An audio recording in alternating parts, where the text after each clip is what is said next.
Welcome to our Citizen Advisory Committee meeting for October 3rd. We're going to start the agenda off with our approval of the meeting summary from our last meeting. Do I hear a motion? Moved and seconded. Do we have any comments or corrections? Hearing none, all those in favor say aye. Aye. Any opposed? Good, thank you. Motion passes. All right, Hockey, have we received any public comments? No public comments, Mr. Chair. All right, thank you. Move on to item 4, which is a review of the RTA Next Plan Development milestone dates, and Hockey is going to lead us through that. As you're all aware, the board has a set of milestones, and we have responsibilities both coming from them to use information we receive from them, and also things that we have to provide to them, and filling in kind of those in-between responsibilities is what this was about. Let you know also, after a conversation with the chair of the TMC, that the Technical Management Committee will be doing the same thing. So that we'll have kind of a master list of milestones here in the near future. So, Thank you, Mr. Chair. These milestones are dates that you had requested at the last meeting. We've sent them out to you, and I just wanted to highlight just because we're already getting to the end of the year. And again, as Tom said, these align with the RTA board's June 2nd direction. So by the end of this month, and that has now been changed to November 3rd, excuse me, the board is not meeting on October 27th. They're going to meet on November 3rd. So at that time, the board will review and confirm the revenue updates and the fiscally constrained project and provide additional direction on all the carryover projects. So that'll be coming up the 3rd. They'll also be approving the budget for RTA Next and assign the percentages for main plant elements. So that's something I know many of you have requested. And then after that meeting, sometime by mid-November, you all will be identifying a list of named corridor projects with technical support from the TMC. And today's meeting, you'll be receiving a lot more information on the refinement process that has started with TMC, but you'll be starting to identify it. And then the beginning of December is when the RTA board will have their next meeting. And at that time, they'll be approving the list of projects to analyze further for inclusion in the draft plan. And then they'll also be providing the final direction on the elements, the categoricals, and anything else that needs to be considered by all of you. So then in the spring of next year, the RTA will begin their final cost estimates for all the named projects. That'll be a process that will be going on in the spring. And then by May of next year, the RTA board will finalize all of the policy considerations that are needed to complete the draft plan. And those obviously will come up as you'll have your discussions. They'll set the plan implementation periods, confirm financing sources, and those kinds of details. Also in May, you as a committee will fine tune the draft plan, including the categoricals and any carryover projects, new projects to match the budget that are provided by the RTA board. And then July 1st, as you know, is your deadline to have your draft plan review and your CAC recommendation of the initial draft plan. So again, this is in your packet. It's been sent to you a couple of times. In addition to these milestones, I also sent you a separate memo on some specific CAC milestones. And those are really the dates for you to be aware of, the meeting dates that are coming up for you, and, some of the things that you need to think about as you meet, and deadlines that you need to fulfill as well. Yeah, Paki, could you step back to the CAC milestones? Essentially what I see is 4 meetings, including today's, that are ahead of us, which would lead us to a draft final list of named projects. Yeah, And that goes with at least one feedback loop with this, with the TMC during that time. Is that yes, I don't have, reading it right? yes, I didn't put the CAC dates on this slide. Those were sent separately to you, but obviously today, you know, you have your meeting to hopefully review the recommendations that the TMC provided at the workshop. We'll go over all of that with you. And then your next meeting on the 17th, you'll ensure that all the projects have been reviewed, make sure that all of you have registered or have been going into the database. The database is going to be really critical to, you know, be reviewing the projects.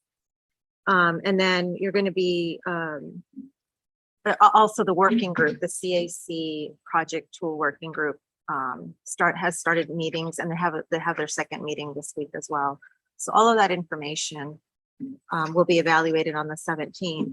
And then on the 7th, which is the next meeting you have on November 7th, you'll begin drafting your list of named corridor projects at that meeting. And then TMC will be reviewing those and providing feedback. So again, iterative process. And then by the 21st of November, you'll be meeting, you'll review the TMC feedback that they provided you. And then you'll provide a final list of the named corridor projects that will go to the board for their December 8th meeting. So those are some of more specific milestones I just wanted you to be aware of, and kind of, you know, get it on your calendars just to see what you have going on until that time. Right. Go ahead, Carolyn.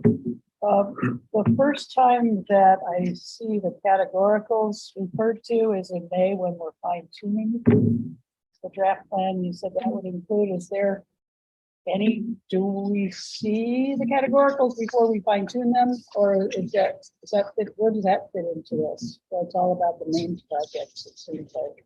Yeah, I think in December is when the board's going to provide information on the categoricals. It says for November 3rd meeting that we'll assign percentages for the main plan elements. So Yeah, I would mean, assume that you'll get includes the percentages for the. Right, but what about the actual projects? When do we get those? There's the for last the time. categoricals. Yeah.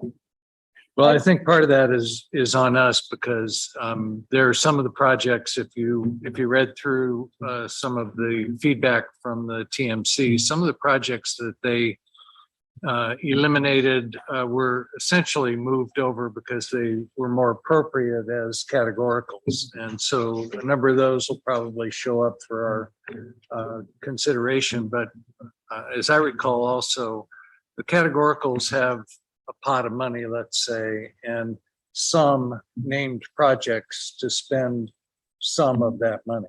It's as precise, I think, as I can be at this point, but that would mean that there's some projects that we know for sure we want funded through the categoricals, and then others which will emerge over a period of time and be programmed the way that most projects are currently programmed through a 5-year plan and, you know, the tip and that sort of thing.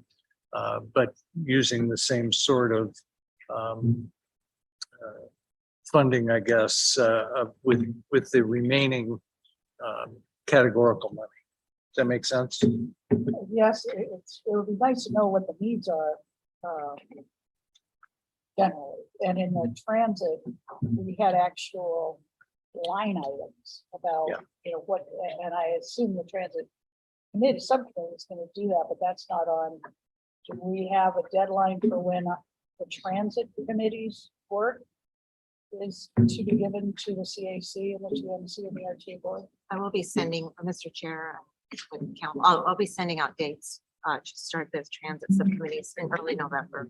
Okay. Yeah, I would ask the transit committee to consider that, to kind of develop a schedule for it. Obviously, we don't want the first time that those suggestions are seen by the full committee to be in May of next year, but we certainly would recognize that that subcommittee needs to, in some ways, set its own agenda and schedule. Sean, I see your hand up. Yeah, I had a question, Mr. Chair. In regards to the budget, I know I said a while back ago, we had additional funds come in from the federal for the infrastructure. How much do we know how much of that funding is going towards the RTA, or, because I know we're saying that it's going to be strengths with the budget and some actual carryover is coming over. So do we have an idea of how much of that money from the federal government is going towards this? Yeah, Mr. Chair, Sean, when we do the TMC update, you'll get a little bit more information on that. Some of the projects that are not moving forward are exactly for that reason. Okay, thanks. Yeah, so hold on to that question and bring it back up if you haven't gotten enough information when that agenda item today comes up. And Bruce, you have your hand up.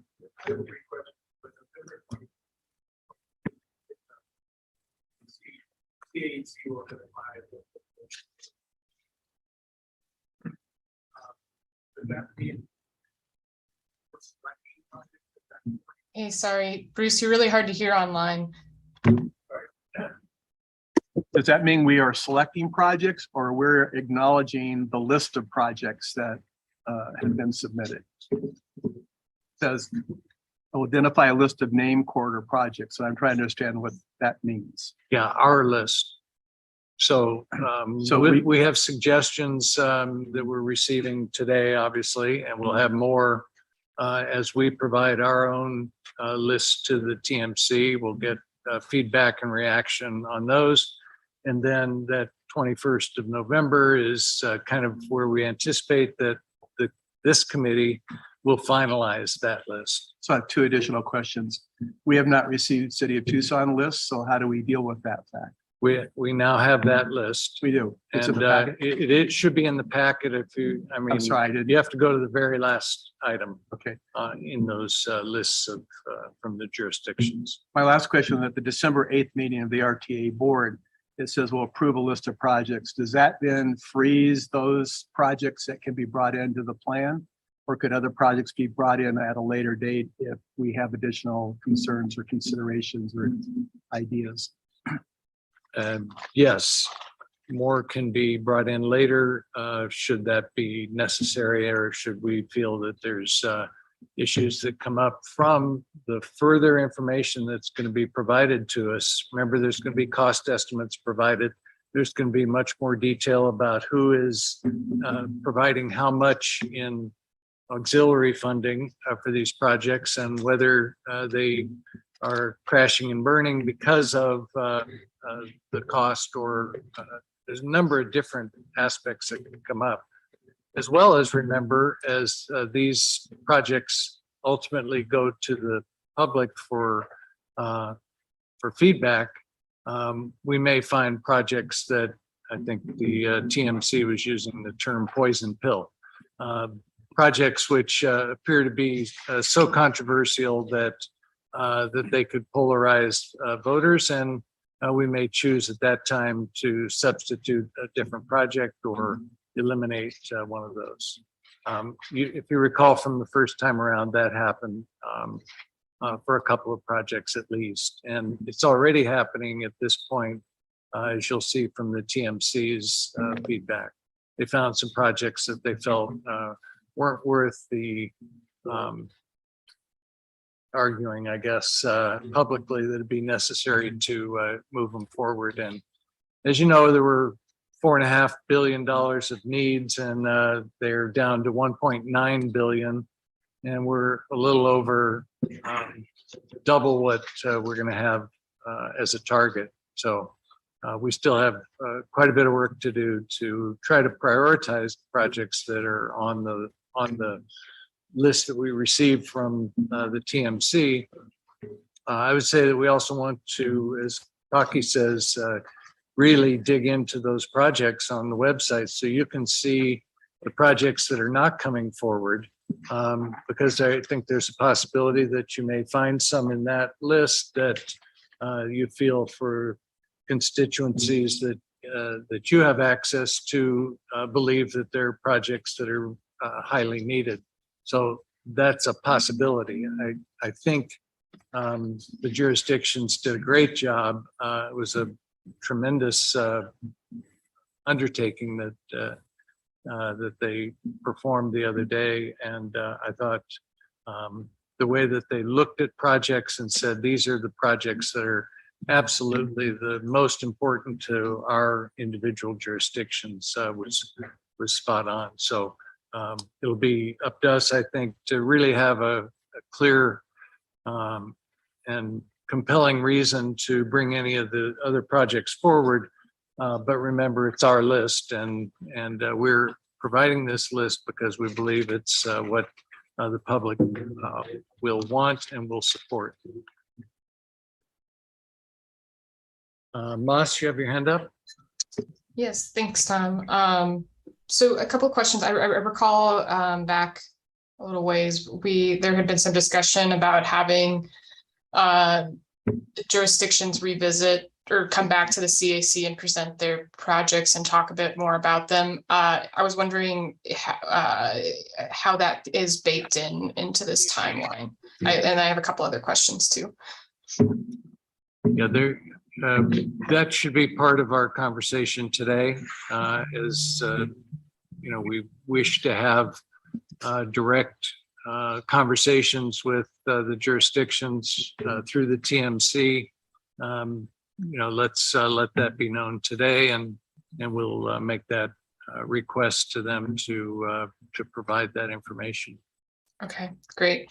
And then kind of along the lines of the presentations, I think we also had agreed or had been introduced that there would be a presentation on induced demand before we were to review all of the projects and start making those selections. Do we have a date for when that'll show up on this timeline?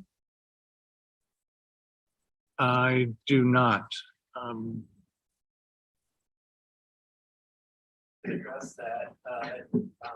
Hi, Moss, this is Josh. The induced demand component of the current modeling is doesn't warrant a presentation. I wouldn't have that much material to share with you. It is the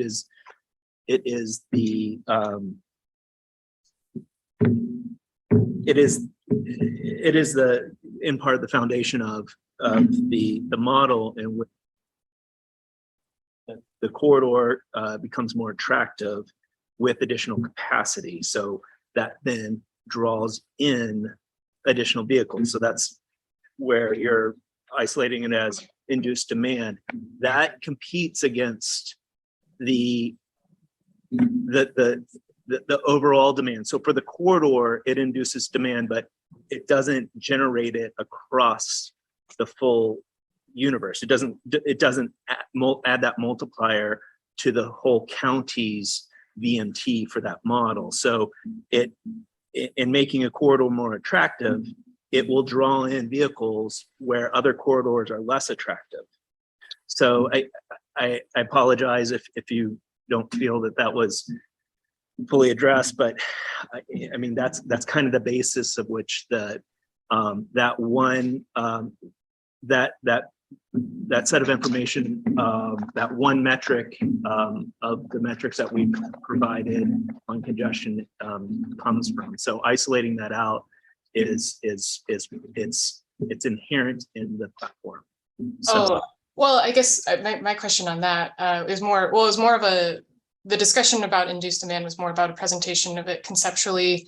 I know that there have been some U of A professors, I believe, that have been presenting on the topic to different transportation groups in the Pima County region. So I thought that would be a really helpful piece. And I hear what you're saying about the corridor versus the whole entire ecosystem. Right. But, I think one of the things we highlight in our guiding principles is the priority for economic development and growth in our region. And so I think that I guess I'm confused by your response is the omission of what is generated by that economic growth piece, and that if you're literally drawing people into our economy, whether it be tourism, new businesses, corporations, et cetera, that would mean more cars over the network system holistically. And so I know that I mentioned this before, different jurisdictions, states that have been calculating induced demand on a network scale. And so I'm just curious how that's getting factored into our metrics, that's a and then good also point. having that information presented to the team so that we can all just be looking in an informed way with this pretty proven concept that's been widely discussed. Yeah, that makes sense. And I can, you know, maybe as the working group is looking at some of the, getting into the weeds of some of the data elements, it can be maybe addressed a little bit further, but you know, we're looking at the demand is kind of established with the socioeconomic input into the model, with the number of jobs that we're forecasting out, the number of a population that we're forecasting out. So that's really kind of driving what we expect to have. And then that essentially the roads are competing for in terms of attracting, you know, vehicles and transport, you know, BMT on. So that is something that potentially we can wade into a little bit more further under the work group. Yeah, I think that's probably the best place to introduce this in general. Thanks for bringing that up, Moss. That's an item that belongs in our in one of these next couple of meetings, and so we'll make sure that we have it Thanks, Tom. in the right place. Thanks for reminding me of that. And then my last question, because I heard that the TMC workshop was just really wildly successful, and that it was a really great collaboration opportunity for the jurisdictions and, you know, other stakeholders, and obviously productive that they were able to slash down the project list and half dollar wise. And so I was just curious if there's any thinking if a similar type of structure might be helpful for our group to model after, you know, down the road, once we have some more of this information and such like that, that we could like really just sit and, you know, potentially in person if possible, to have that kind of sharpening of the pencils to really hone that list in. All right, yeah, everybody keep that in mind as we get through the agenda item today. When our agenda items come up, if you feel like having received information about how the TMC did it, that it might help us, then feel free to recommend that as an agenda item, and we'll do our best to work it out with the entire group. All right. Let's move on to our next agenda item here, which is, in fact, a report on the TMC workshop. I guess I would ask whether John Bernal would be willing to weigh in a little bit on the item that we talked about before, about having those TMC member jurisdictions that the CAC may need more personal interaction with to come before us. Thanks, Tom. I appreciate it. As you might recall, I did not attend personally, and had an interaction in the last couple of days with the other liaison, Terry from town of Marana, who I think was going to join us and was going to pretty much lead the discussion of TMC activities. Very good. I'm sorry, Terry, you were on the second page of my list here of participants, and I missed you. Would you like to tackle that one? That's all right. Can you hear me okay? Yes, speak up just a little bit, though. Okay. So yeah, as John indicated, and I think you indicated also earlier, Tom, a very productive day of work by all the members that were a part of the TMC. Carolyn was actually there with us. She was in both of my groups. I was fortunate to have her in both of the sessions that I attended. We broke up into morning sessions and afternoon sessions, and we essentially had 5 different geographical areas that we assigned ourselves to based on the projects that we had within our respective jurisdictions.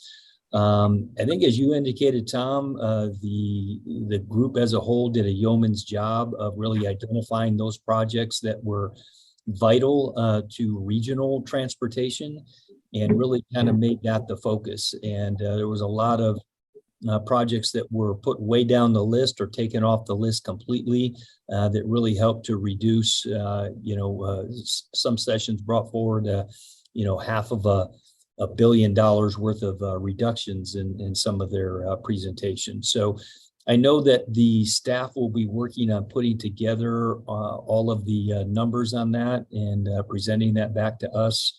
You guys may have that already. I'm not even sure, but so I think it was a very worthwhile endeavor and one that I think will kind of help set the stage for those projects that we believe are most vital for our respective jurisdictions, but more importantly, what's going to be most vitally important for regional projects that will assist advancing the region. Great, thank you.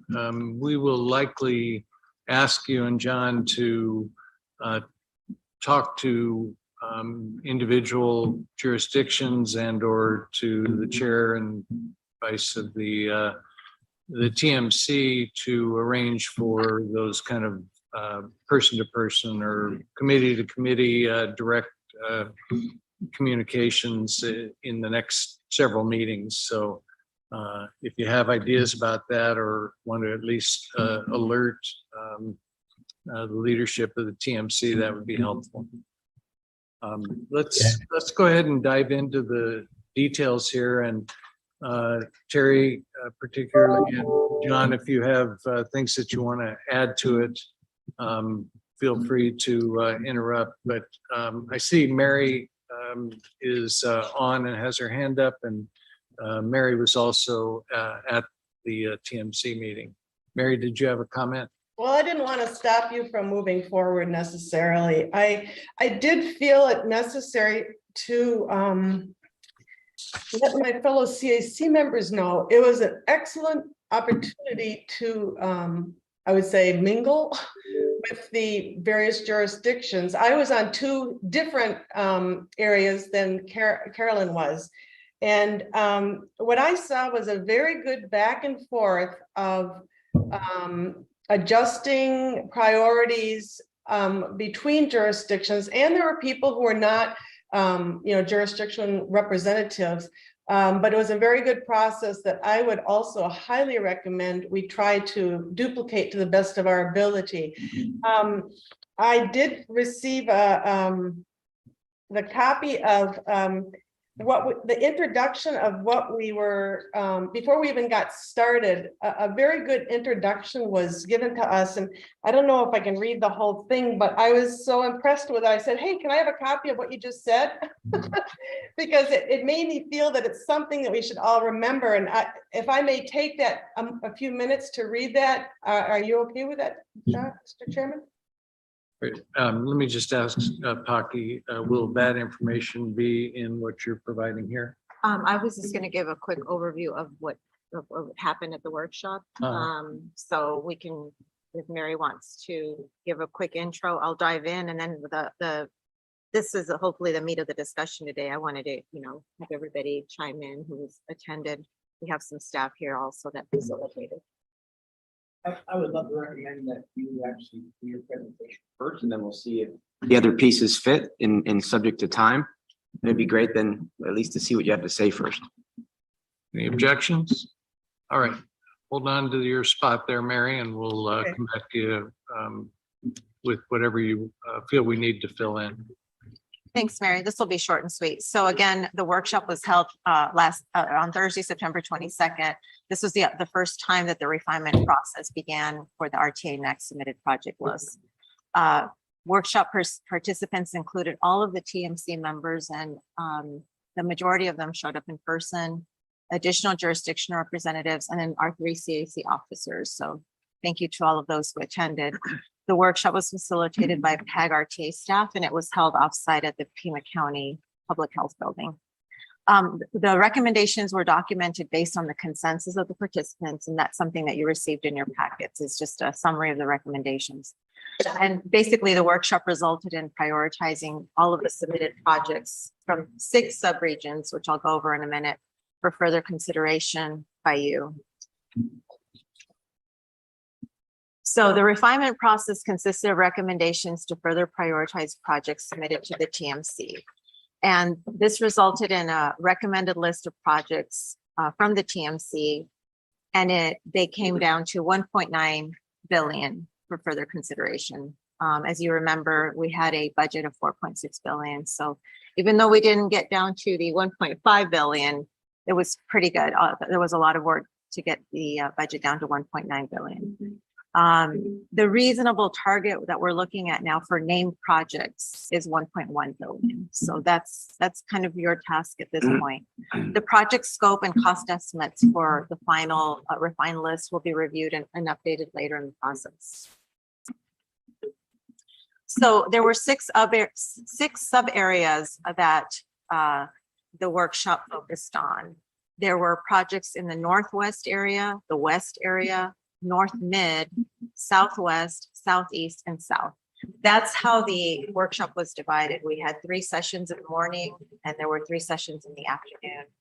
So they broke out and looked at all of the projects in those areas and started the refinement process. The results from the refinement process, by the way, included identifying which projects maybe needed to go away or were no longer needed, either because, as Sean mentioned earlier, infrastructure funding, additional funding that they've received, or they've just decided that they're no longer needed at this time. So there were 6 priority projects that moved forward for further consideration in the Northwest subregion. And there's a map in your packet that shows what the Northwest was. And then 3 projects were removed in that area. 8 priority projects for further consideration moved forward in the West subregion, and 1 project was removed. In the North Mid East subregion, 8 priority projects were moved for further consideration, and there were none removed. Southwest, there were 14 priority projects for further consideration. South subregion was 7 priority projects and 3 were removed. And then the Southeast subregion, which is the largest region, was 20 priority projects that moved forward for further consideration. 6 were removed. And then in this subregion, there was actually a discussion of a very minor discussion of categorical, but 3 projects that the group felt were best suited for categorical. That was my quick overview. And Mr. Chair, I just wanted to open it up for any other input from the officers, or we have staff here. Josh Pope was there, Jim DeGroot and Rick Ellis were the other facilitators along with me at the workshop. Very good. Carolyn, anything you want to add? No, I agree with everyone. It was a really positive experience and I think it was really productive.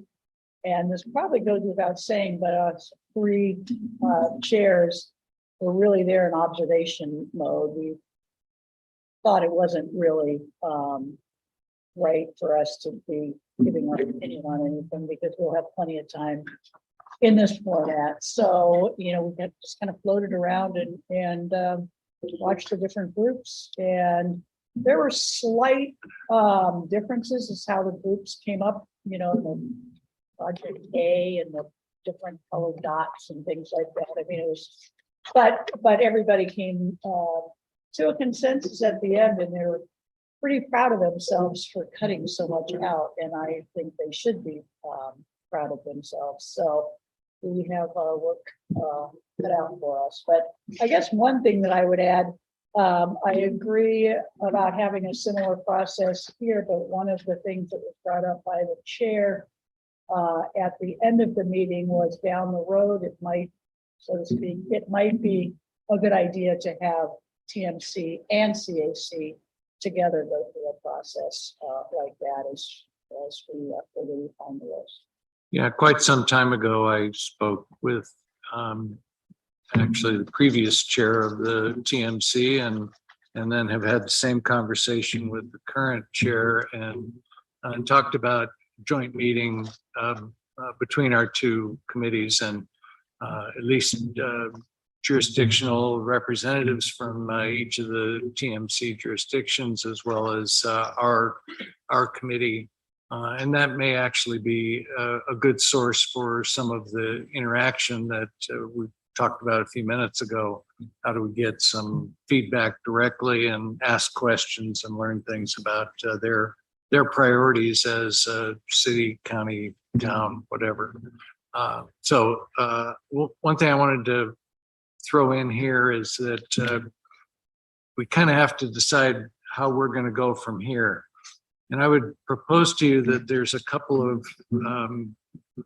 ways you may want to see these projects grouped. One is by the project type that Rick Ellis told us about a few months ago, how he had established the different kinds of projects, whether they were complete streets or a transit or a corridor or a freeway, whatever the project types were.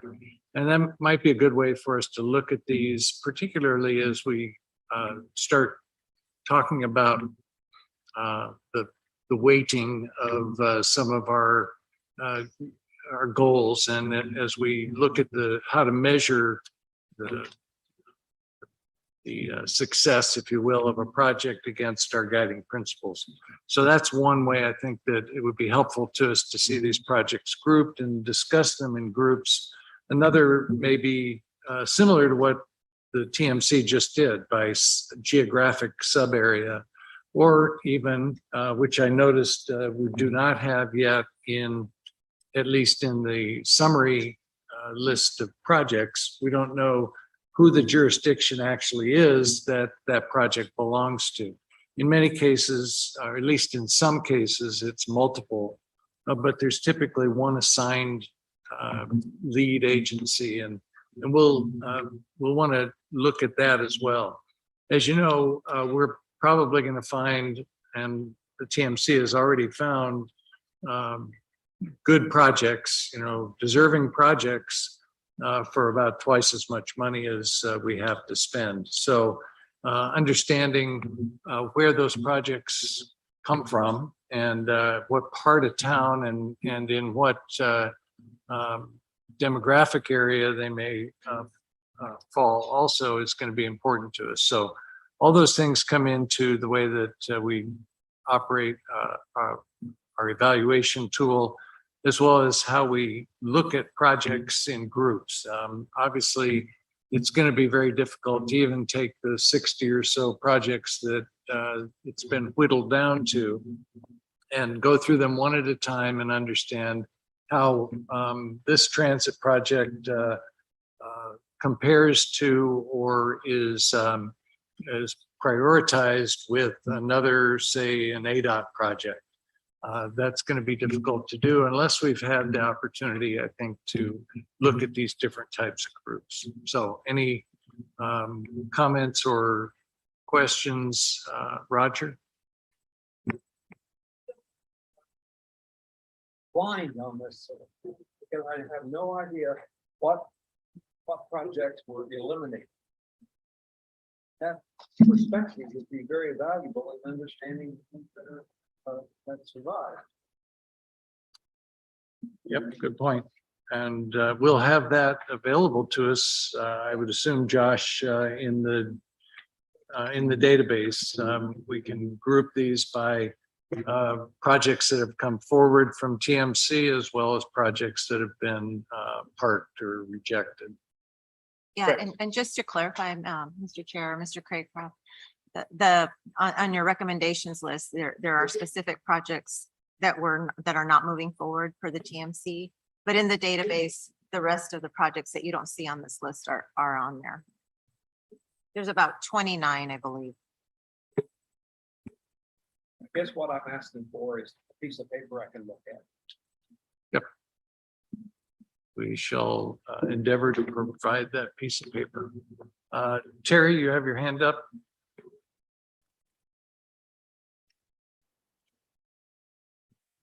Yeah, Tom, I just wanted to let you know that I am going to have to bolt out. I don't know if anybody had any additional questions, but I got another meeting that I have to head out to in about 5 minutes. So Okay, good. Thanks for the heads up. Any questions specifically for Terry? I think any others, John has been in contact, I think, with several people and has also viewed the publicly available portions of the TMC meeting. So he can probably help us with that as well. Yeah, I'll be here, Tom. Thanks. Okay, good. I see Arlen, and then we have a couple online, Karen, Moss, and Rachel. Mr. Chair, as I'm looking at the material that I have to review, questions pop up. And part of this is because I don't have a working printer at the moment. So I'm trying to compare things online and with scribbles, and it's not working so well for me. My problem, not yours. I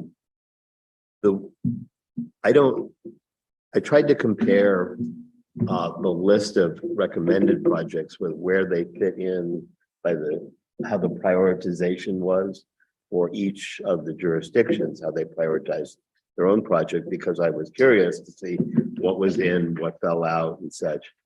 That became difficult because the list of recommended projects is organized by project number. Project number doesn't appear on the individual jurisdictional list. And when I go to the big spreadsheet on RTA, I can't find the project number. So I went across it, maybe I missed it, but it was very difficult to compare what was actually happening. That's one comment. The second comment was that getting a list of the priorities from the TMC is good, and obviously yeoman's work, but I don't know why I don't have the information, like even in a sentence, why one project was selected and one project was not selected. So having that, I assumed that was going to be part of our discussion today, maybe, to understand it. But again, without a list, and I'm the visual person, I need to have that in front of me. And totally all I have is a little piece of paper. Well, our next, sorry to interrupt, Yeah. our next agenda item is intended to get to that. We have representatives, as Paki mentioned, who were present at that meeting and can talk us through some of that.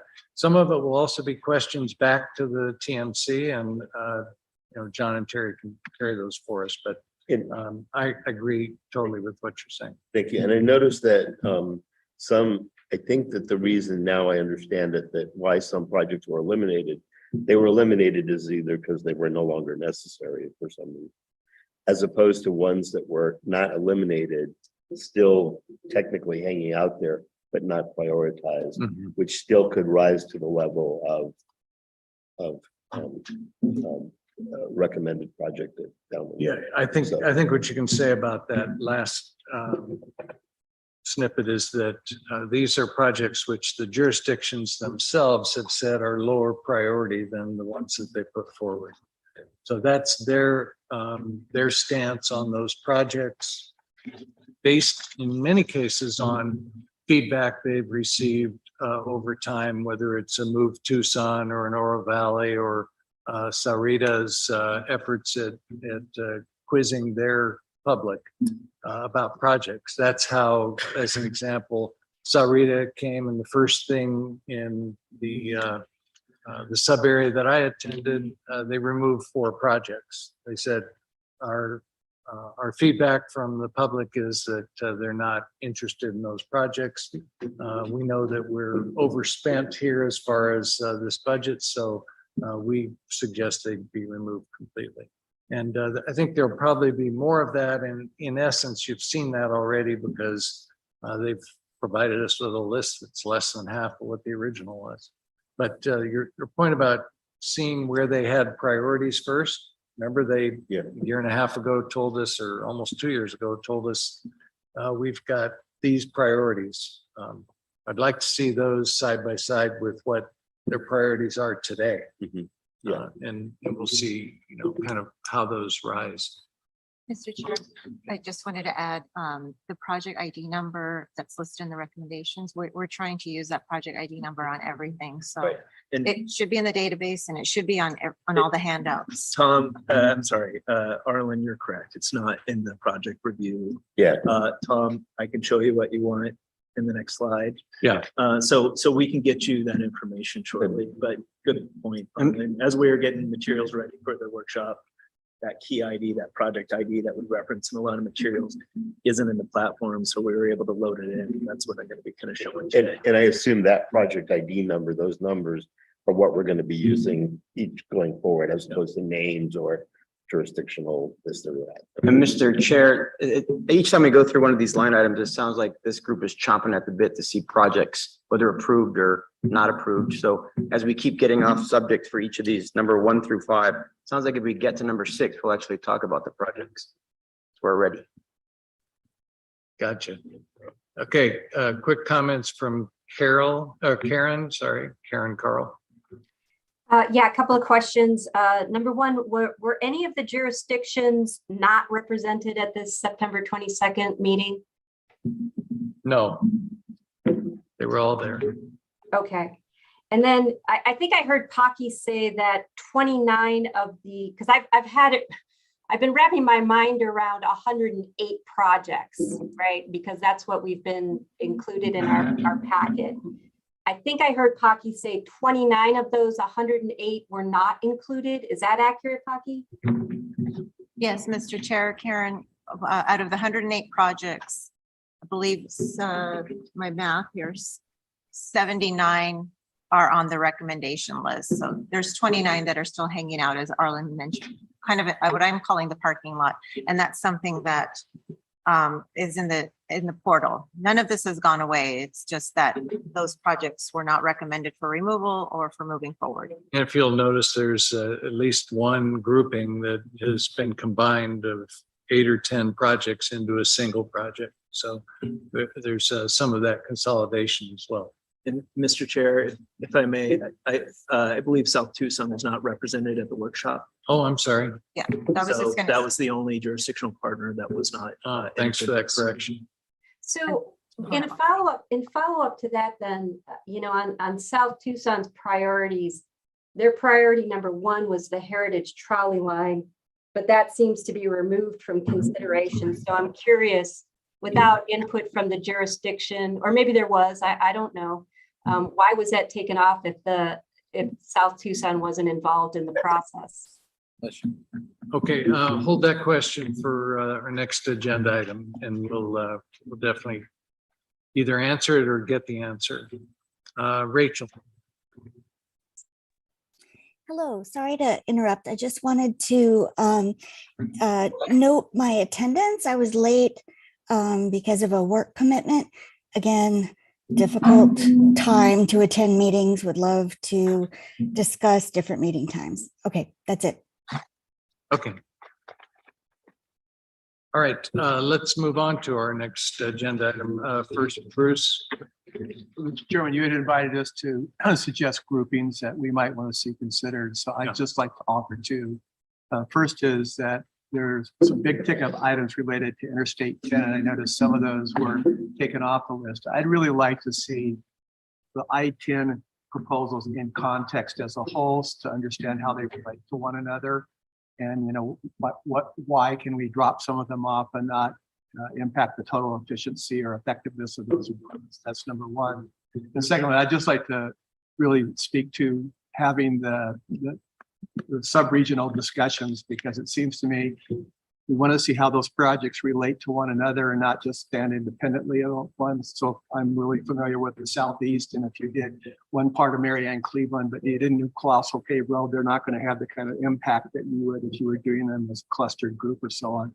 So I think understanding how these projects relate within the subregions is really important. Yeah, and I'll remind everyone or tell you for the first time that part of the final plan is also going to be when are these projects done.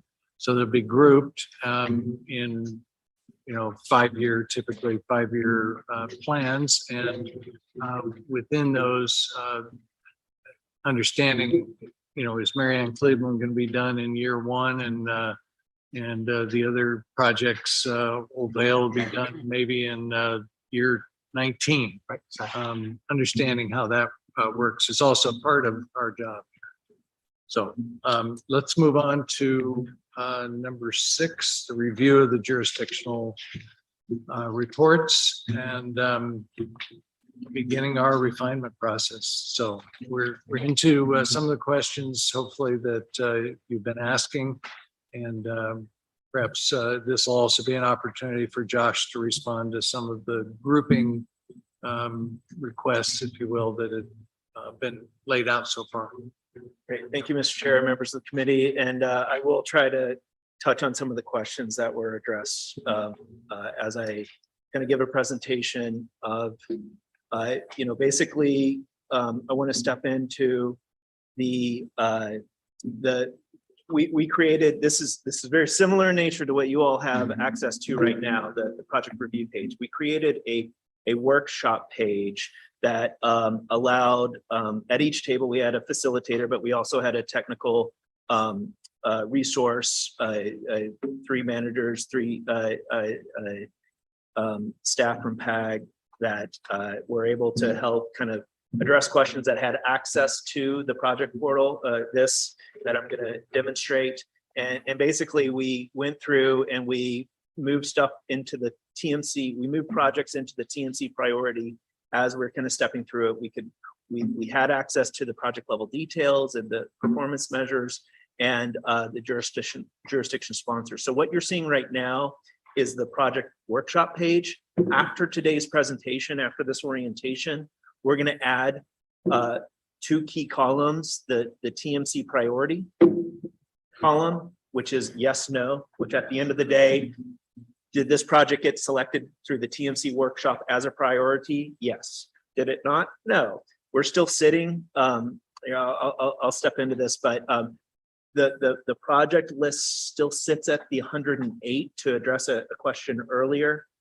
We haven't removed any of those projects that were referenced as removed from the list that was shared in the CAC meeting packet, but we do have whether or not it's a TMC priority, yes, no. That's an additional column I will add into the page that you all have access to, and then the sub area. So those 6 sub areas, so we can kind of start looking at that. And then one third column to note that has been there is a sponsor rank. Day of the workshop, City of Tucson brought a handout with their rankings, so we were able to code that in and have that available in the platform. So the City of Tucson's sponsor rank is up to date with their priority rankings 1 through however many projects they have. I forget exactly, 1 through 18 or so. And also, day of the workshop, the Pima County colleagues brought an updated priority ranking list based on a new method. So what you see in the portal right now are the most up-to-date sponsor rankings. So Tom, to your question, how do I look at the TMC priority and the sponsor rank? Or maybe that was the 2 of you, you feeding off of Arlen's comments. So with that, I'll jump into a demonstration. Once the magic happens, jump in. So one thing to note is there are still there was a decent amount of discussion about extending project extents. Well, why don't we just take it to this other major arterial, or combining groups of projects? That has not occurred yet in the platform. So that extended project, that extension of a termini of a project is not currently reflected, and that cost isn't reflected. So if you look at it, you'll see we're still sitting at 108 projects. The ones that were referenced as being removed have not been removed from this yet. We need to kind of step through and make sure our ducks in a row in order to do that. And the total project cost is 4.5 billion. As a result of the workshop there are a handful of projects that were suggested to be extended to make a more cohesive corridor project. Again, those costs aren't reflected. And there are also some other discussions about project costs. For instance, on Sonoran Corridor, there was a significant amount of savings. Instead of the $9.7 million, $970 million price tag, there was a proposal to move forward with the $20 million price tag for right-of-way acquisition. That's where a lot of the savings came from, was moving from 970 down to 20. So again, that isn't reflected. So Josh, could you go back just a second to extended projects you talked about? I saw Yes. one, Ina Road, which Right. may have terminated. There were a couple of different Inas, and right, one of them ended at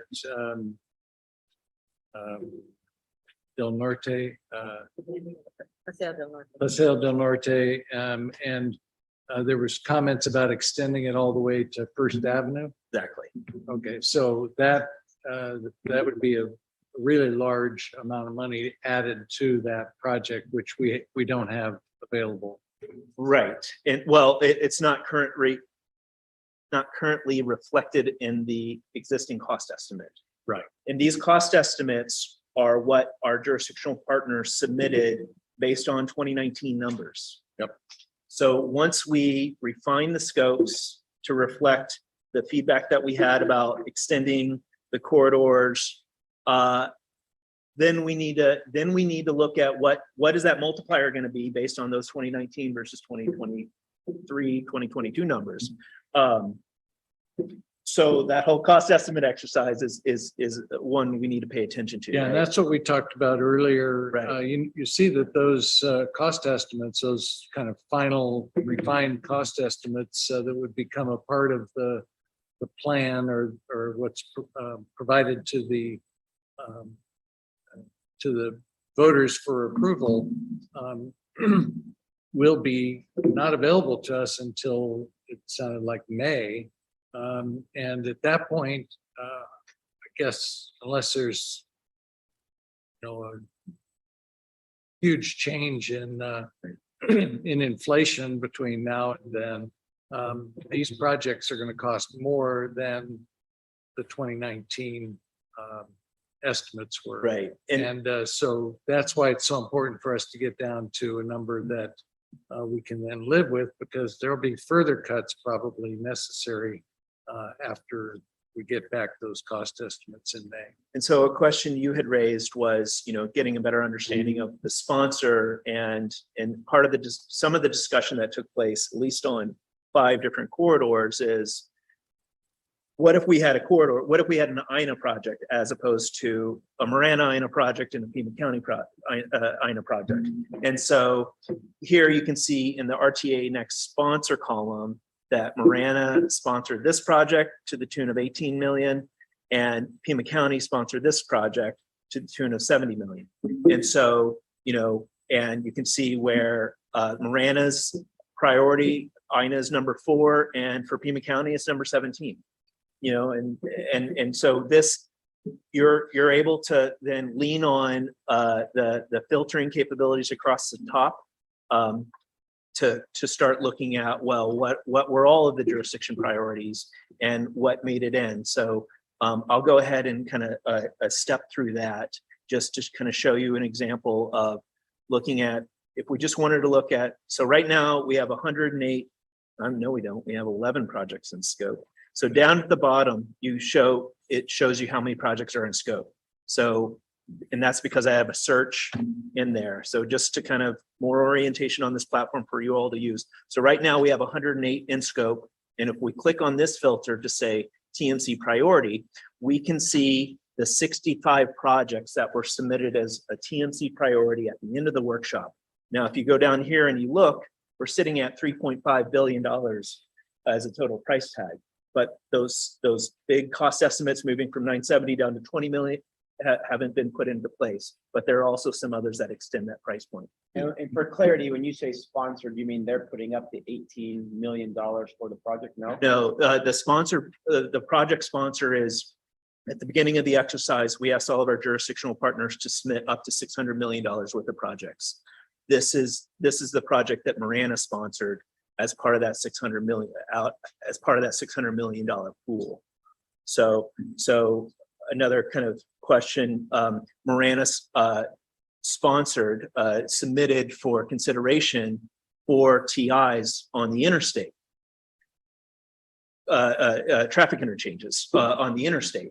Those are ADOT facilities, but Marana is like, those are our priorities. And as you see through the workshop exercise, those still came out as TMC priorities for the region. So, because right now I have that TMC priority filter on, looking at those 65. And if you do this and you want to really drill into, you can sort by sponsor. So you can see all the ADOT projects. Tom, your question about, or Bruce's question about what were the four that came off of the initially 18 ADOT sponsored projects. There were 4 TIs that they had secured funding for. So those are going to be put into place. They just don't need RTA funds for them. So, and you're not going to get that through this portal. That's just ask the questions and we'll respond as we can. Did each jurisdiction get a $600 million They did. wish list? Even city of South Tucson? They did. And by the way, I can't get Karen's question out of my head about did all jurisdictions show up? No, city of South Tucson didn't. So from a pragmatic perspective, this is going to be a really friendly negotiation among all the jurisdictions. So the city of South Tucson doesn't show up, they're not going to get priority. So if any of us know anybody from the city of South Tucson, which I'm going to call one of their city councilmen when I leave, they have to show up or they're going to lose the negotiation because they won't be in the room. It's just, it's reality. Yeah. So you're able to sort the columns with the filter. You can also then, if you wanted to sort 2 columns, you could then, so I've sorted RTA next, and if I hold shift, I can then sort on sponsor rank. And I'll do that again. So you can then see which of the top projects in ADOT, and you'll see that their top 4 projects aren't on this list because they're getting funded elsewhere. And then, you know, Marana's top priority projects 1 through 5 made it into the regional through the Tmc workshop as priorities. And so you can kind of step through that exercise here and see of the sponsor rank, what they ranked as their 1 through however many projects they submitted, 1 through 20, 1 through 10, you can see where their top priorities, with the 1 being their highest priority, fell in or out of the TMC priority exercise. So that that kind of gives you a feel for it.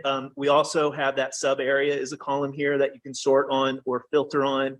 We will be adding this functionality into the project review page that you all have access to. So you can kind of, you can step through this exercise. We'll also add in key ID. When we were doing our dry runs, we're like, where's that number? And because it was on the maps, it was in the handouts, but it wasn't in the platform. So we added it in. So good point, Arlen.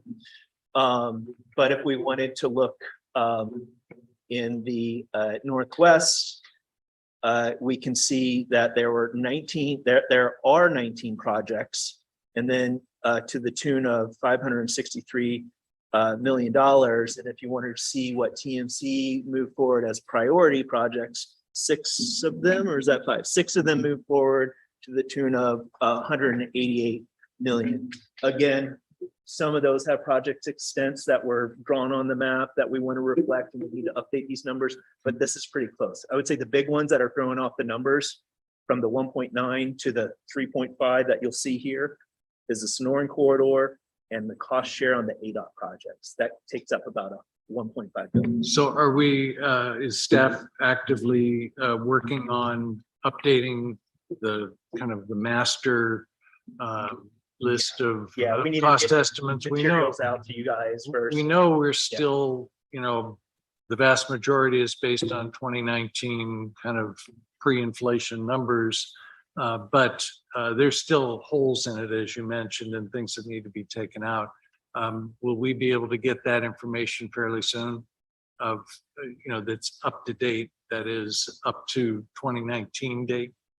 That's our goal. Or To- up to to turn that today's around. date or Yeah. something like that. To make it current to the workshop, to reflect the intent of the workshop, yes. I think we need to get that all apples to apples, and then we would look at what type of a multiplier maybe may make these numbers more realistic if we were to go out. Yeah, and anything we could get even before that would be helpful. A conversation I had with the chair of the TMC revolved around that question. You know, the jurisdictions themselves have provided these estimates that exist now from 2019. I would think that they would be in the best position to give us another ballpark estimate. In some cases, maybe they lowballed, maybe they highballed their estimates, but in any case, the best opportunity, it seems like, for us to get more up-to-date or more complete cost estimates might be for them just to tell us right now, we think there's a 1.3 multiplier on our projects or whatever it might be. Right. And then reflect that in here so that we're working with at least somewhat better overall numbers than we currently have. A rough ballpark, well, we're not looking at 1.9 that came out of the workshop. We're looking kind of almost like on that side above 2, so 2.1 based on those extensions, and so a little higher than 2, and that doesn't account for the multiplier you just referenced. Yeah. So all these numbers are going up. So you guys still have work to do, right? If you were worried that TMC Workshop did everything, there's still plenty of work to do on this. Go ahead. I just wanted to clarify, because it's come up a couple times, with Karen's question.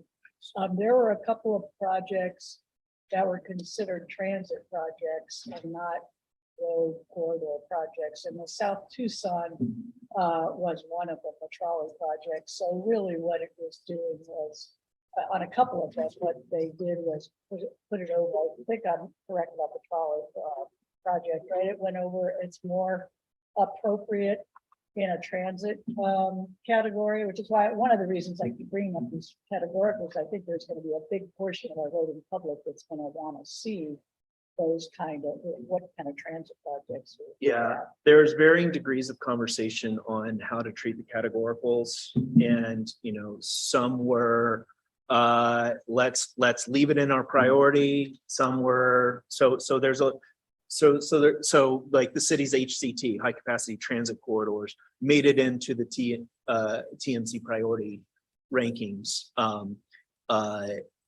But others were removed as a categorical. So that we need to be consistent in how we approach that moving forward. Also, Mr. Chair, I just want to add, my understanding was that there's going to be another bus route through that area. And that's another reason that the group felt that it needed to be removed from consideration. Dale, go ahead. I just, for me to clarify, because we seem to keep dancing around it, those 4 ADOT projects that were removed, it is my understanding, am I right? It's the question, that those 4 projects have been applied to the surface to the feds, to the Surface Transportation Act, and that's why they're being removed. Somebody else better answer. 2 of the ADOT projects received infrastructure funds, and the other 2 received transportation improvement funding. So they have existing funding. Yeah, so those are all in ADOT's 5-year plan or their go forward plan. So they're funded and are no longer necessary for funding here. Yeah, and just to add, the reason there are so many projects moving forward from ADOT is because that's ADOT's only priority is that section, the southeast section. That's the only place they have projects. So that's why they wanted to move 14 of the 18 forward. I'm sorry, go ahead. Mr. Chair, just a question. This is from 2 years ago. A lot of these projects are ADOT. What are they looking 100% for the RTA to fund these, or is there going to be a cost share? Or how does that exactly work? That's a great question.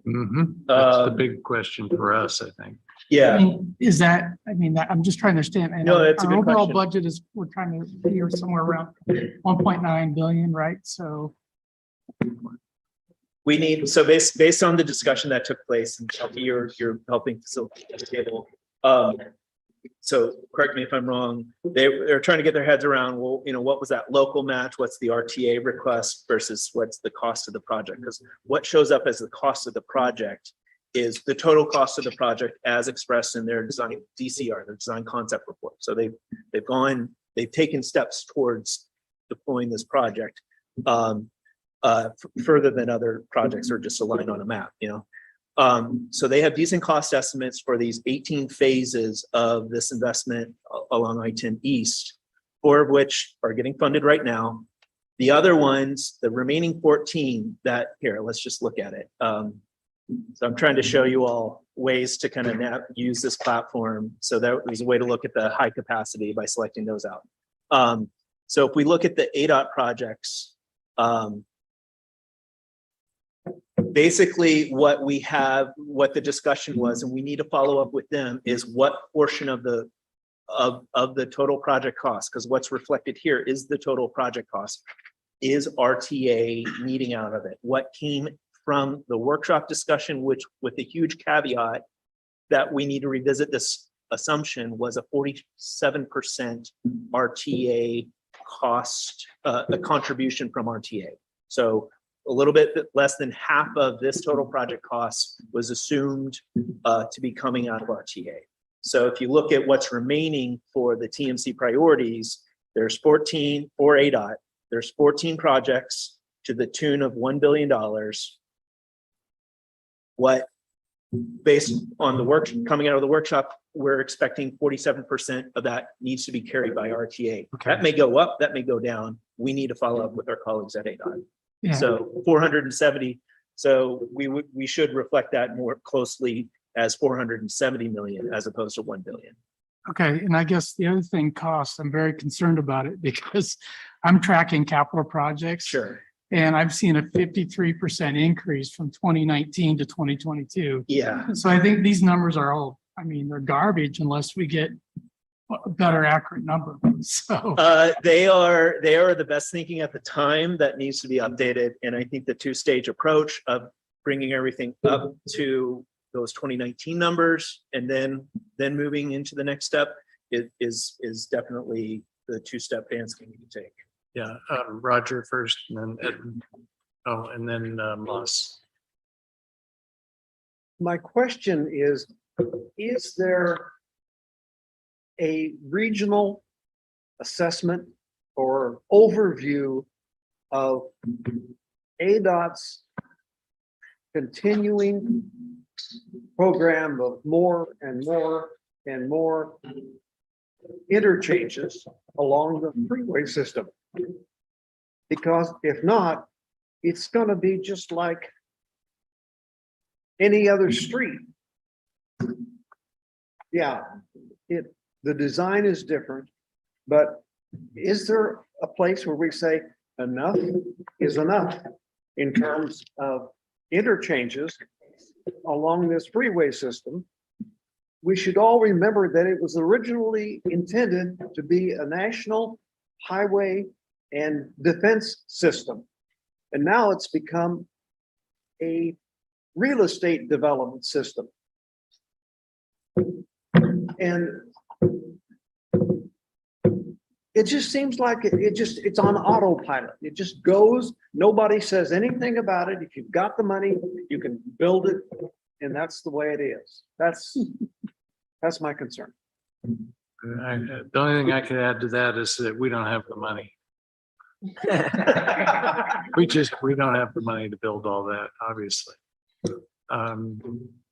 Who was the other comment? Was it Edmund? I had my Moss, go ahead, and then Edmund, and then Mary. Thanks. So I really like the conversation that we're having about needing to get better dollars, and I would advocate beyond going for 2022 or 2023 dollars and trying to get like 2026, like when is this going to start? What will it look like where we're starting places? So I just wanted to add support behind that and push for something future looking like it's 2026. I also was recently looking back, at the Move Tucson survey results from a year or so ago. And as we all know, City of Tucson is not only like the greatest voting bloc, it's also the greatest tax contributor to the RTA.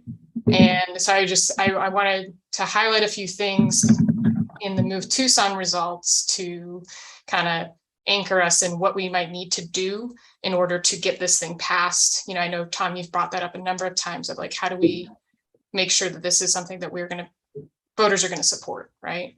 And something that really stood out to me was that 58% of folks surveyed support a balanced transportation system, and that next to slowing driving speeds and widening roads, those were the two features or investment types that received the least amount of support from Tucsonans. And I wanted to plant that in everybody's brains just so we have that as going forward. And I'm especially concerned, given what Karen brought up just now about a streetcar project getting removed. And also, like looking across, I just did a control find through our PDF of projects, and transit was listed like the only two transit projects I saw in there were City of Tucson, and it was like the high capacity transit rapid transit system, I believe, right? Thanks, Josh.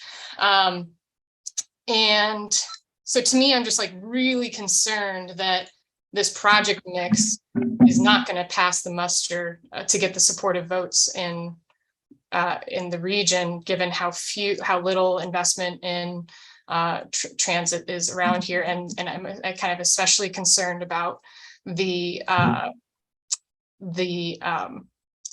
discussion about moving things to categoricals versus name projects. Tom, you've mentioned a few times about how seeing the projects and having those listed outs will be super important to get buy-in from voters. And so I guess I'm advocating that we should not put those into categoricals so that people, I think that will be important to demonstrate that there is a transit type of investment in here.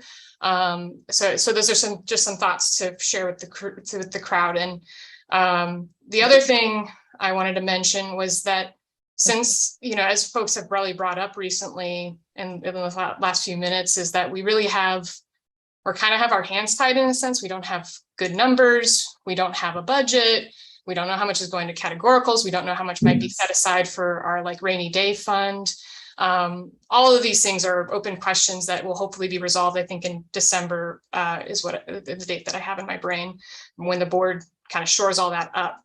And one thing I wanted to put forward, and we can talk more during the future agenda items if that's more appropriate for this, is to potentially have the CAC potentially create a mock budget, like what are our priorities? I think there's like that famous nonprofit logo of, you show me your budget and I'll tell you your values. And so I think that would be really impactful for the CAC to present some percentages. Like we think that 50% of the revenue should go towards named projects. And we think, 25% should be a rainy day fund and 25% should go to categoricals. I don't know what that, but like something that's high level, demonstrates what the priorities of the communities and various jurisdictions represented here are.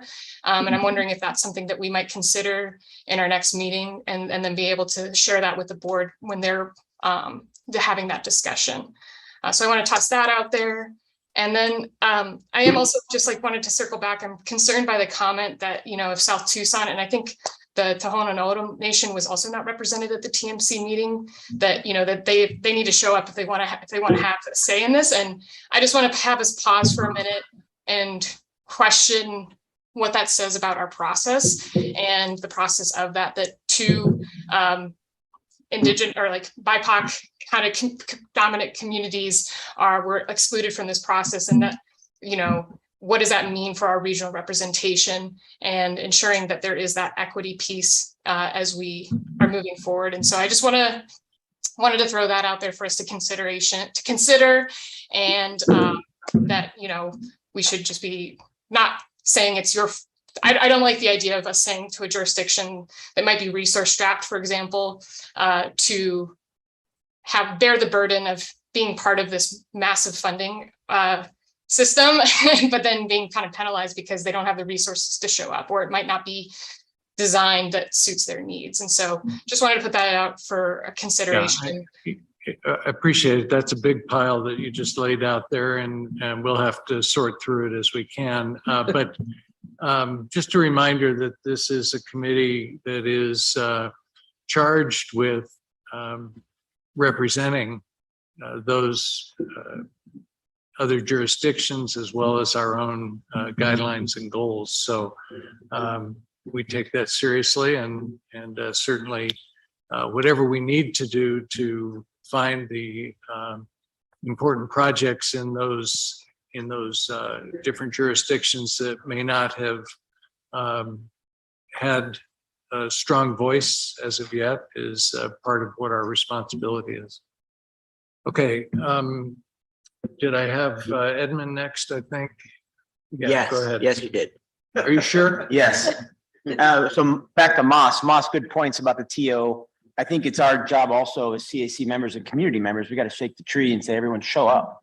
You got to show up as part of the negotiation. We have a process, but they got to show up. So if we know somebody at TO, City of South Tucson, Karen, we got to bug people, tell them to show up so they have a voice. It's all about having a voice at the table.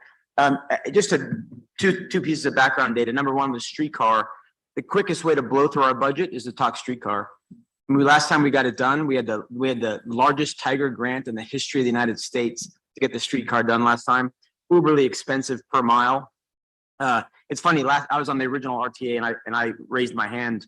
I was a lot younger and more naive back then. I raised my hand and said, "Crosstown Freeway," and in the place like went quiet. They're like, "Oh my God!" And the bottom line with the Crosstown Freeway, and think about it in context of the streetcar today.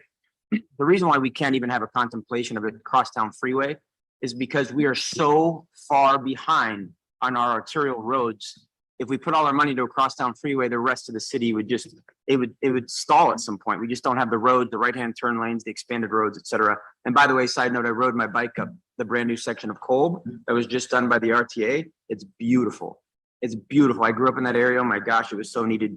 RTA is, I think, single-handedly the most important accomplishment we've accomplished as a community in my lifetime, and I'm born and raised here in Tucson. Yeah, that project is the equivalent of a road diet also.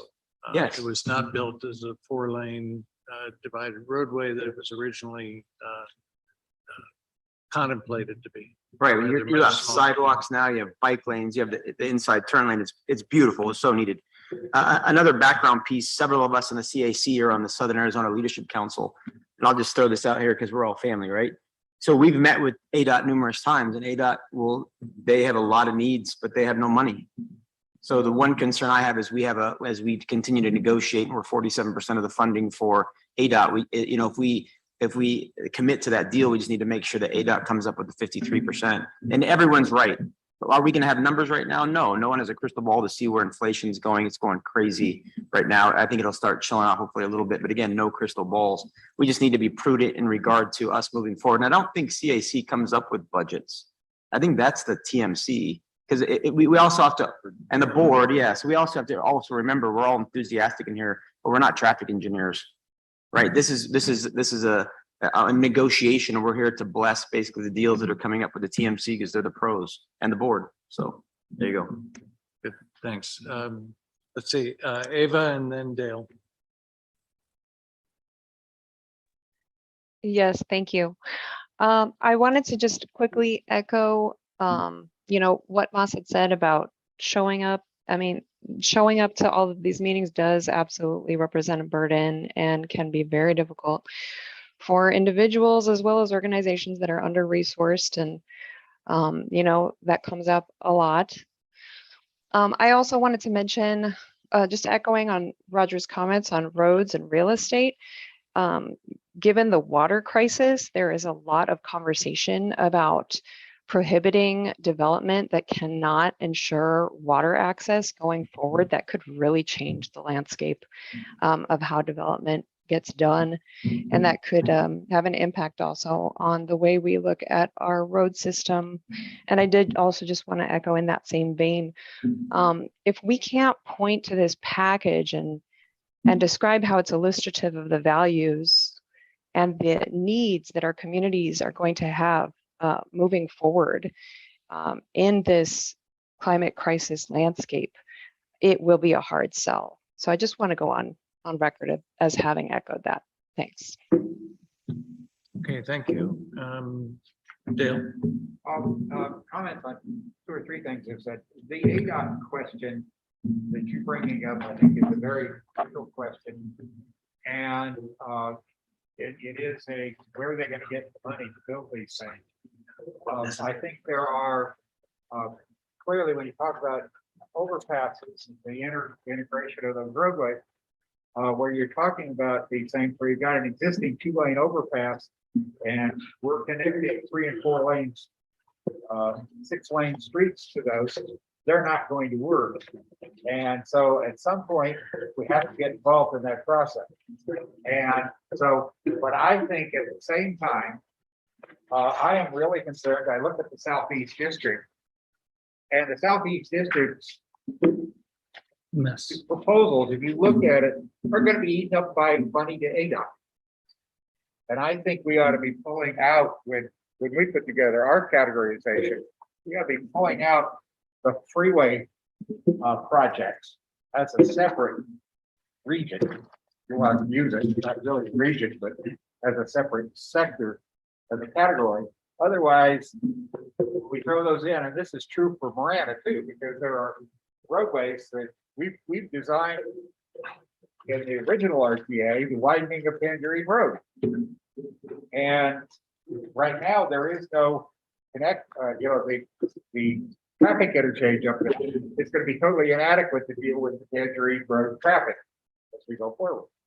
And so somehow we're going to have to work with the state on this. But I think if we would categorize and say, how much are we willing to go down that road and keep that as a category in and of itself, what we're doing to connect to the freeway. And I think that's where we need to start. It's not an answer to your question, but I think it's a way we can start thinking about how we limit, how we define how much we're going in that route. Okay. And so then as far as the transit projects,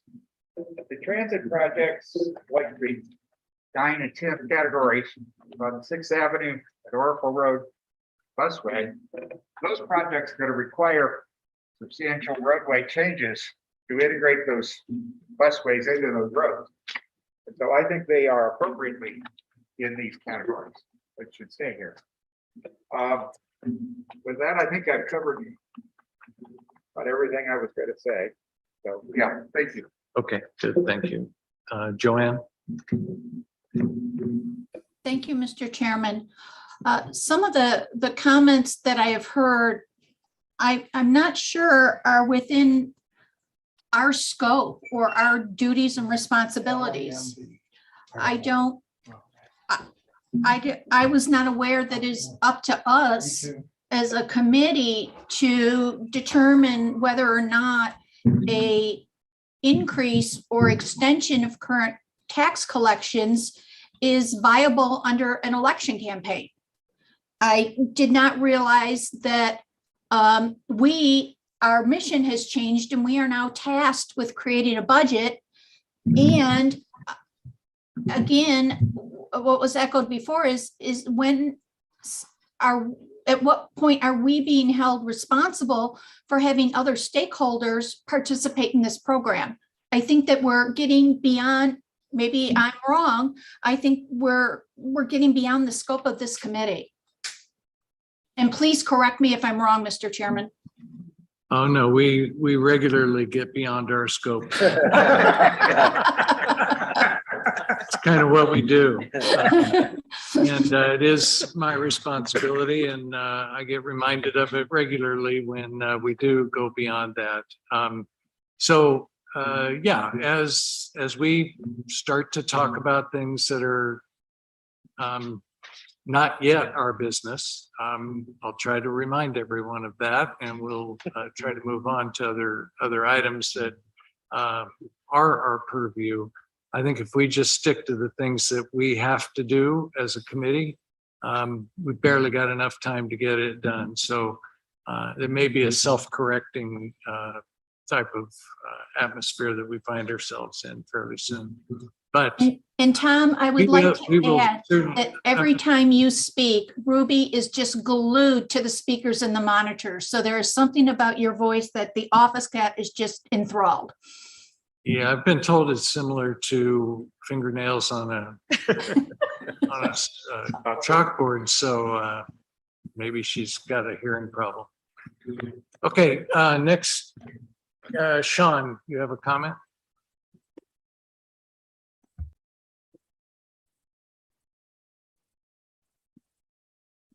There you go. Yes, Mr. Chair.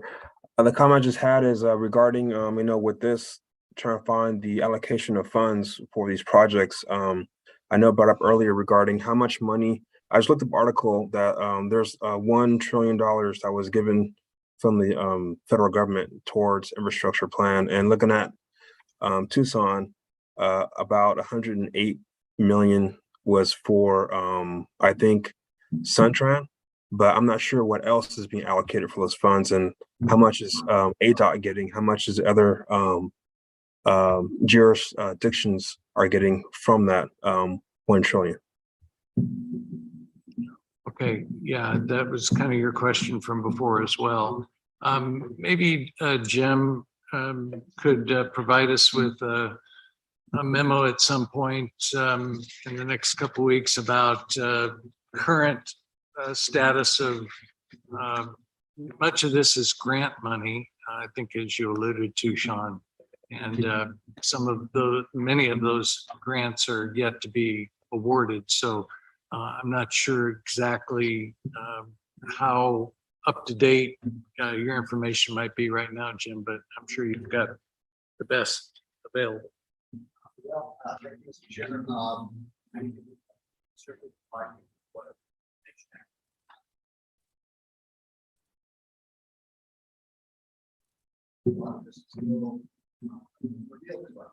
Jim, we can't hear you online. There, I think that, I think my microphone got turned on. So thank you. Just wanted to say that a lot of that information is forthcoming. We know that much of the money that's coming out is going to be coming through grant programs, competitive grant programs. The amount of formulaic money, the money that is just divvied up and provided to our local jurisdictions, is fairly modest in terms of what we're seeing from the latest federal funding initiatives. It's really going to be targeted a lot on grants.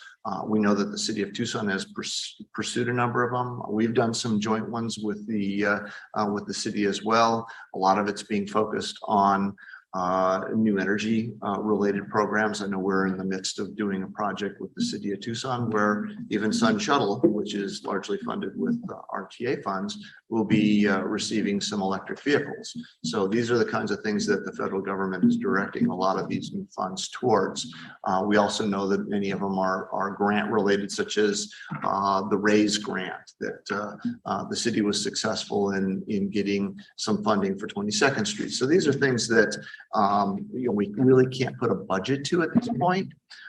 We can certainly pursue and augment our funds over time. To the extent we can identify funds that are reliable, we'll certainly do that and present them to this committee. But we as the RTA don't directly receive. It's generally through requests from the individual jurisdictions for their priorities. Okay, thanks. One question, maybe you could, Jim, maybe you could have a document and just have a organic document where you just keep filling in the blanks as new information, new grants come forward. So we'll kind of have that information.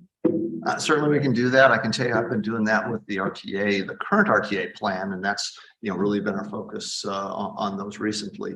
But as they emerge and are made available for RTA Next projects, we can certainly identify those as well. And to some extent, you're seeing that even it may not have been expressed to you overtly, but some of the reasons that the Adot projects are moving forward, particularly the Keno interchange and the Country Club interchange, are moving forward, and maybe not looking at demanding as much resources from RTA Next as had been originally requested, is because those have received funding from Adot and through their increase in categorical funding. Thanks. Okay, Moss. Thank you. So I wanted to circle back because I kind of heard some comments that maybe I heard maybe misunderstood my comments about the budget tool or the budget idea I had. And, I just pulled up the RTA Next facts sheet about the process. And so this, directly states what our CAC responsibilities are, and that it says, the RTA board formed and charged a citizen advisory committee with drafting the regional transportation plan for broad public input and ultimate voter consideration. And then it also goes on to say that we represent the diverse geographical balanced interests, and our role is to draft a regional transportation plan to be shared with the public for feedback. And so much of that is our representation of the region, and to demonstrate what the values and the priority of different communities. And so why I brought up the budget tool is that that's a way for us to, or not tool, sorry. The budget is presenting even opportunities to outline proportions of how spending could be allocated. And of course, the decision of that ultimately goes to the RTA board. But what it does is it helps us represent our communities and saying, well, these are the values, and we're telling the board who's relying on us to provide that type of input to help them then prioritize the values that are reflected in this plan through the budget and where those dollars are going through. And I think that's perfectly in the purview of the CAC based on the materials produced by the RTA. And I also wanted to reference that City of Tucson, Edmund, you brought up that we're not transportation engineers and that we should just defer to them. Well, the City of Tucson the last couple of years has used a participatory budget tool, why I kept saying tool, to get community input on the entire city budget. So they break down where things are going, how dollars are spent for what types of positions, and community members can go in and say, this is a priority to me, this is a priority to me. And then that is used by the council to then allocate funds accordingly and then put new dollars towards different things. And it's been received very well by the community. There's a model out there, if we need to have a model to follow.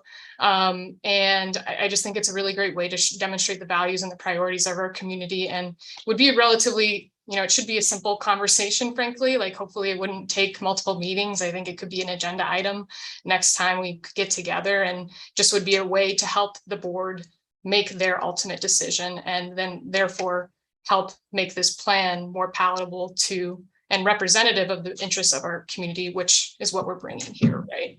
And yeah, so I just wanted to note on that. Thanks. Good. Thanks, Mas. I understand what you're saying, and I anticipate that you'll give us a shorthand of that when the next item comes up for agenda items.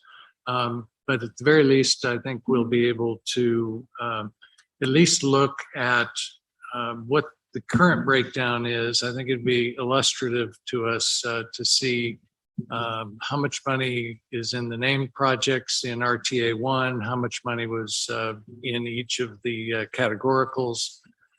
As we see that, I think, and discuss that, we may have some reaction to it as a committee.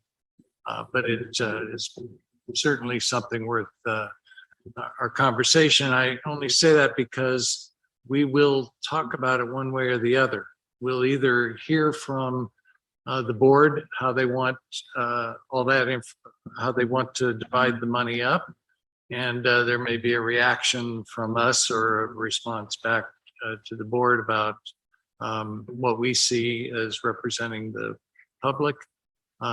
Or we may provide some feedback to them before they make their decision. And then again, after it is said over and over again, this is an iterative process. And we know where our lane is. We'll stay in it as much as I'm able to keep us there and as much as it makes sense to do. So let's move on to questions. Anybody have any questions? That's all I got. I think that's the end of Mr. this. Chair?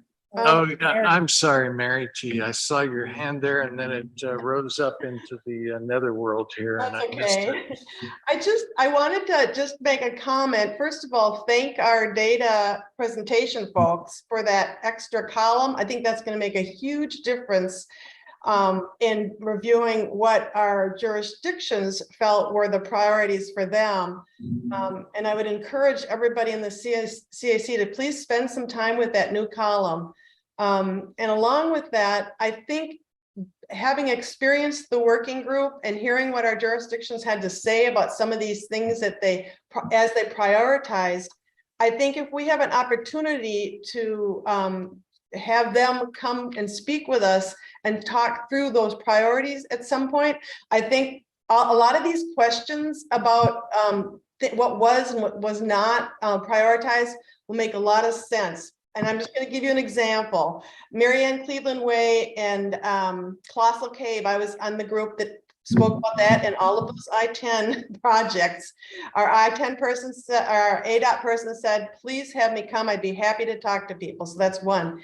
But the Marianne Cleveland Way and Colossal Cave, those are the only projects on the Far East Side.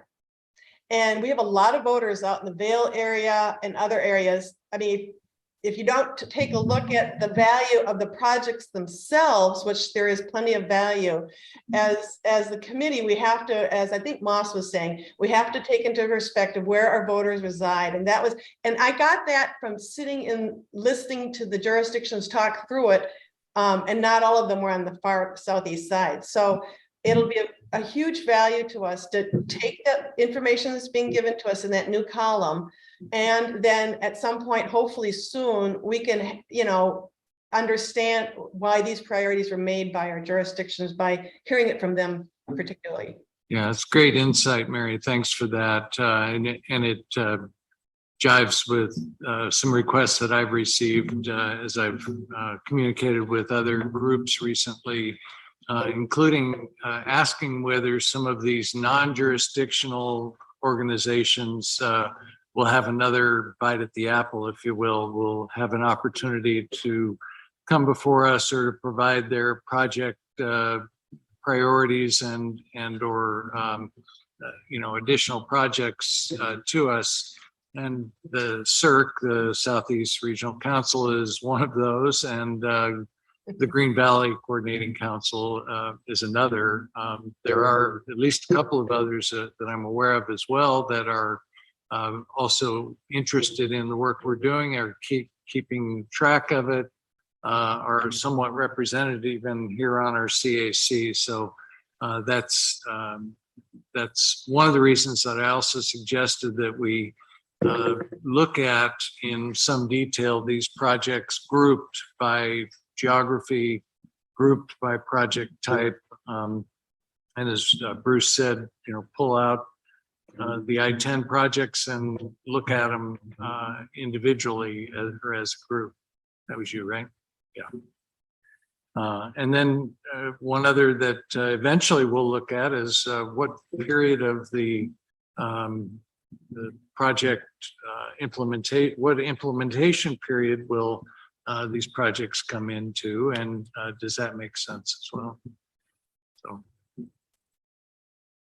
Yeah, I recall that at least the Green Valley and the Vale organizations came in and gave us their priorities already, and it was before the new members. So I don't know if those have changed, but we should probably get that out. Yeah, and then additionally, those two particularly have That's still a big problem. have worked with the Pima County folks, the Transportation Department at Pima County, and are, you know, making sure that their projects get uploaded through that avenue as well.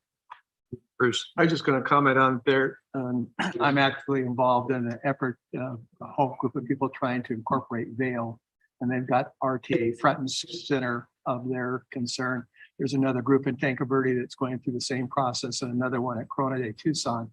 They aren't necessarily represented directly in the CERT or Green Valley Coordinating Council, but I would encourage us to allow those people to come forward and articulate their points of view, because to Mary's point, they represent a significant block of people. It's about 60,000 voters out on the east side of town. So. Yep. And I can guarantee you, based on the way that public outreach occurred in the last, in RTA 1, those areas will get a lot of presentations, a lot of conversations, and, you know, different venues for hearing what those opinions are. So to the extent that we know them going in, we can provide them with a better plan to. And they're very high efficacy turnout. Yes. They voted large numbers. Yes. And we pay taxes in the city a lot. I wanted to clarify something. I said. Go ahead, Dale. When I was talking about segregating the freeway related construction, I was concentrating on the southeast side, and I forgot to include that there are major projects on the north side also in Marana. There are intersection projects, which I'm sure you're, and I what I had to say, I was implying all of that. Yeah. Not just the south. Okay, good. Yeah, I agree. I think if you're going to look at the projects put forward by ADOT, you should look at all of the I-10 projects. 19 of those are included. Okay, Arlen. It's shared a while back, maybe an hour ago. You asked a question about how to be able to look at these projects and divide up how we deal with it. So from my perspective, respond with that after listening to the conversation. Doing this by region, sub-region, since that's the framework that the TMC used to look at their projects, it makes sense for us to look at it that way. Secondly, the typology of types of projects, so that we can see what types of projects we're approving. That I think Rick originally mentioned, he's scribbling over there. That makes sense. The other things such as budget, and I will comment that I think that that one of our jobs is to be able to ultimately say, this passes the sniff test, we can sell it to the public, which means budget and everything else as well.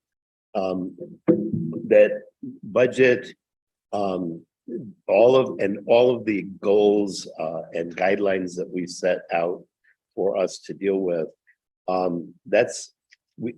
as we start putting these things together, that's when we start to look at it relative to those things. You can't look at a project and say, well, how about the budget on this one, or how about the budget on that one, or the equity issues on this one, or any of the other goals that we have. We're going to have to create something and then put them to that overall test, and then start making changes. They may be iterative, back and forth, back and forth, back and forth. I think that's the only way that we have to go. Otherwise, this general conversation is good, but it's got to get to that point, I think, for us to be able to move to it. Yeah, we are working, our evaluation tool working group will meet from 2 to 4 on Wednesday of this week to continue that process of developing kind of the weighting and the metrics and all that that we will want to apply our revisions of this project list to. And I think you have in mind the only way really that it can be done. The one thing I will say, and this is more of a question than an actual comment. The freeway projects, particularly on the southeast side, which I'm not necessarily opposed or supportive of one way or the other, but those that where they said on the list that the purpose was to put another lane in on each side, and there were several of those. I'm thinking about what the population and the population growth is there. And in context of our overall budget and our overall, since they're ADOT projects and ADOT has to